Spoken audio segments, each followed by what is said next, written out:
This is a journey that is going to start at Bangkok, where I'm going to travel over 420 miles on an overnight bus all the way to Phuket, where I'm going to celebrate New Year's Eve. And then I'll be heading north to Phang Nga Star Mountain to attend the retreat.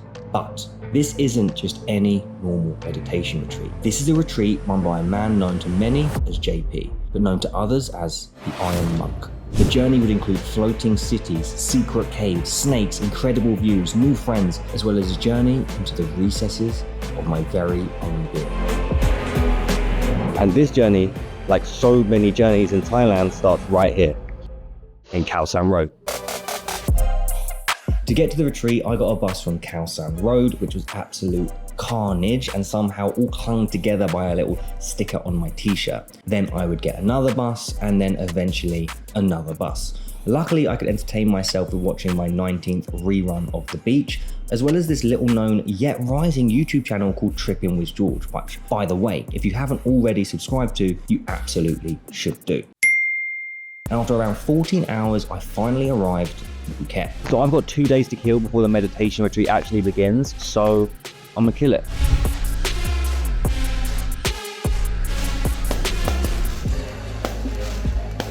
After a few short days of debauchery, it was time to cleanse my soul of my sins and head to the retreat, Star Mountain Retreat in Phang Nga. It takes about 1 hour from Phuket to get to the retreat, and to get to the retreat, you go up this pretty sketchy road. But the moment you get to the top of the mountain, the view absolutely blows your mind. So this is the spot. And here we are at the Star Mountain Retreat in Phang Nga, Thailand. Now what I want to do first is I want to give you a quick tour of the rooms where we are staying because they are unbelievable. So one of the things that is amazing about this place is this little like porch area. We've got a beautiful little porch area. You can sit down, chill out, and see the view here. And here is the room. So I absolutely love this room. So one of the things I really worried about, like when coming to a meditation retreat, I was thinking, oh, I'm going to be in a wooden hut and there's going to be bugs everywhere. I'm going to freak out.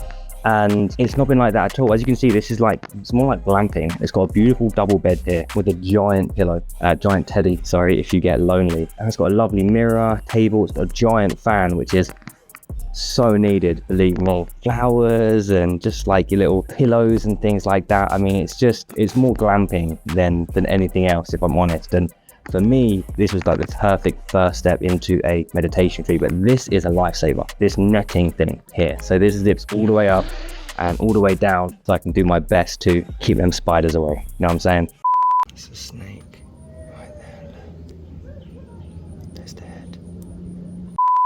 Okay, so it is the first morning of the retreat. It's 5:39 a.m. I'm pretty tired, but I'm looking forward to getting this show started.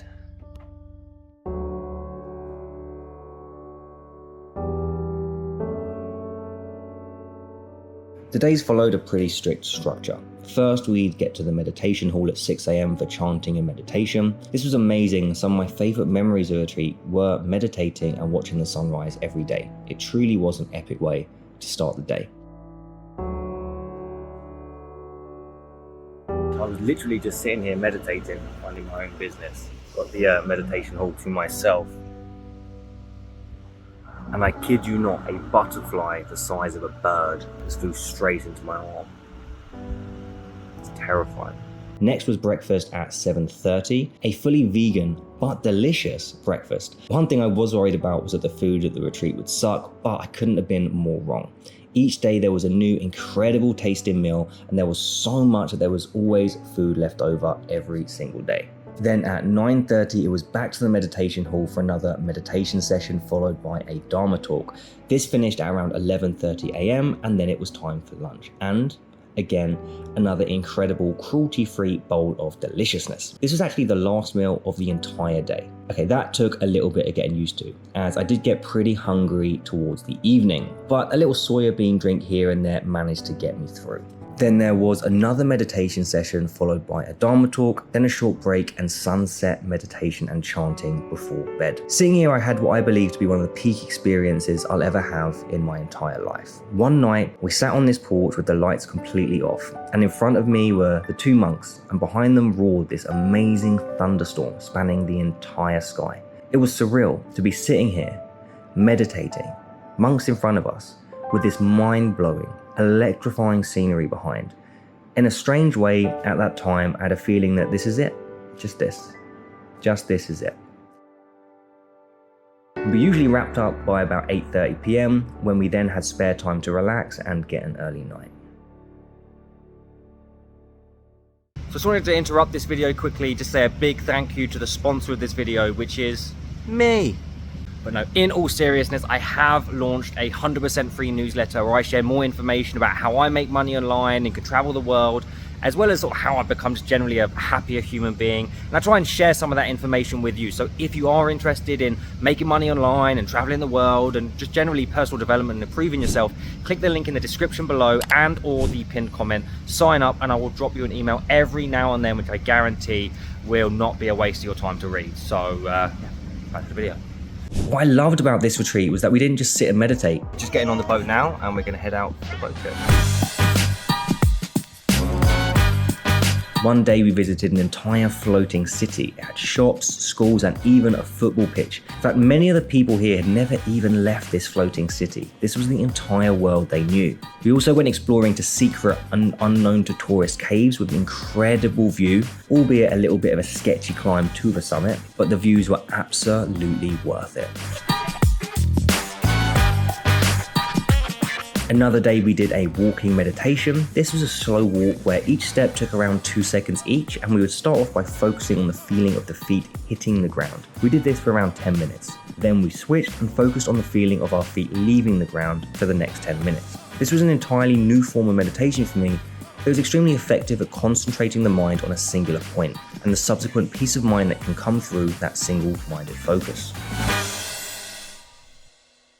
As mentioned earlier, this retreat was facilitated by JP, also known as the Iron Monk, and JP's story is truly remarkable. After being hit by a car and left for dead on the side of the road by a drunk driver, JP embarked on his own journey of recovery.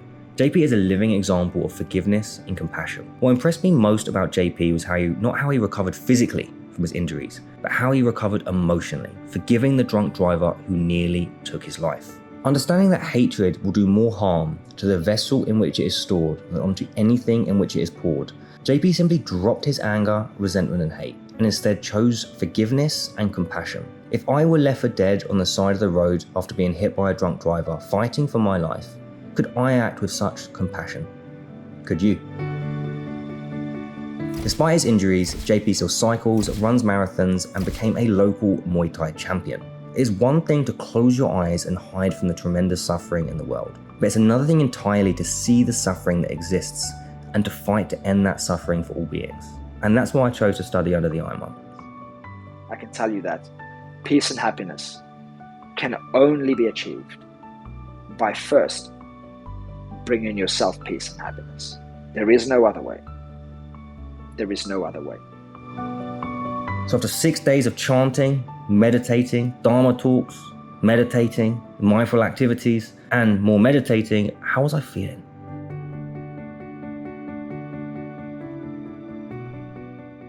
Okay, so it is the last day of the retreat here at Star Mountain in Phang Nga, and I wanted to share, I suppose, my biggest takeaways from being at this retreat for the last 6 days. My primary motivation for coming here wasn't to alleviate suffering. I didn't feel like I was suffering massively in my life. It was primarily to ground myself deeper in the sense of being. I suppose what I'm trying to say is to further embed myself and ingrain myself so that the spiritual part of my life becomes more of a staple in my life. I wasn't looking to just alleviate a bit of suffering or anything like that, but something that I'm certainly taking away is many things that can actually alleviate suffering, because I didn't realize how much I was suffering until I actually came to the retreat. And I want to share one story. A monk and his followers, they get to a river and there's a woman with lots of bags and she needs to get across and they don't know what to do. The monks can't touch the women. So the followers are wondering, what should we do? So they're sort of worried about this. The head monk, he goes, he picks the woman up, puts her over his shoulder, takes her across the river and puts her down, and they carry on. Now, the followers, they're confused. They're, for the next day, 2 days, they're continuing on their journey and they're thinking to themselves, what was the right thing to do there? Why does he do that? We're not allowed to touch the women, but he picked her up, he took her across. What was the right thing to do here? It's pain on their mind, it's burdening them. And eventually 2 days later, they said to the monk, hey, we got a question to ask. Why did you do that? What was the right thing to do? He just laughed and said, I picked that woman up and I put her down on the other side of the river. You've been carrying her for the last 2 days. And I didn't realize that that's something that we all seemingly do nearly all the time. And we were on a walk the other day and someone offered me a slice of jam on some bread. Something I do personally is I might have some guilt associated with food, so I might have something nice to eat and then feel slightly guilty afterwards. And this was the perfect lesson where I could eat the bread and then drop it. I didn't need to carry the burden of the guilt with me for the next day or the next hour or anything like that. I could just eat it and drop it. And from being here over the last 6 days, I found myself doing that more and more and more. And by doing that, I'm far more peaceful. My mind is far more equanimous. That's certainly something that I think if you were to do that and incorporate that into your own life, just to put things down, just to leave them, just to drop them. And for me, one of the things that I've really tied to my identity was a spiritual awakening experience I had around 2 years ago, where I had this very, very deep spiritual waking up experience. And this experience gave me the faith that this is the path to follow. The trouble is, every single meditation I was doing or everything I was doing, I was always comparing it to this previous experience that I'd had. And what I hadn't realized was, whilst this experience had been the thing which gave me the faith to continue on the journey, I was attached to it. And I had to let that go now because I was comparing and I couldn't move on with my spiritual journey because I was attached to this past experience. So like everything else, I'm just choosing to drop it.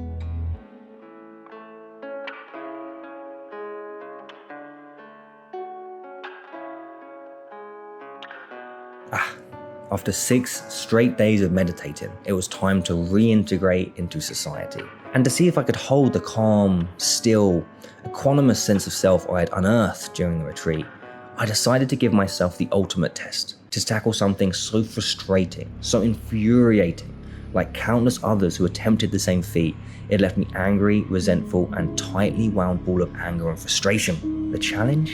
To open one of these Satans in disguise from 7-Eleven. So this is a good test of, did the meditation retreat work? These things, very tasty, but they're very frustrating to get access to. And opening things is another flaw of mine. We all have flaws.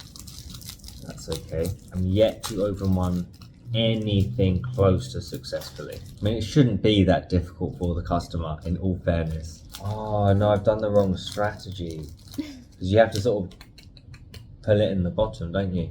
Yeah, you see the line there, right? No. Here. No, look at me. Yes, pull it out. Down. That's the way. Oh. Well done, you.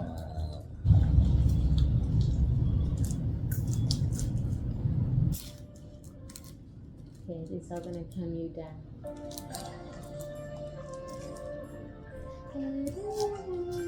So there we go. Wow.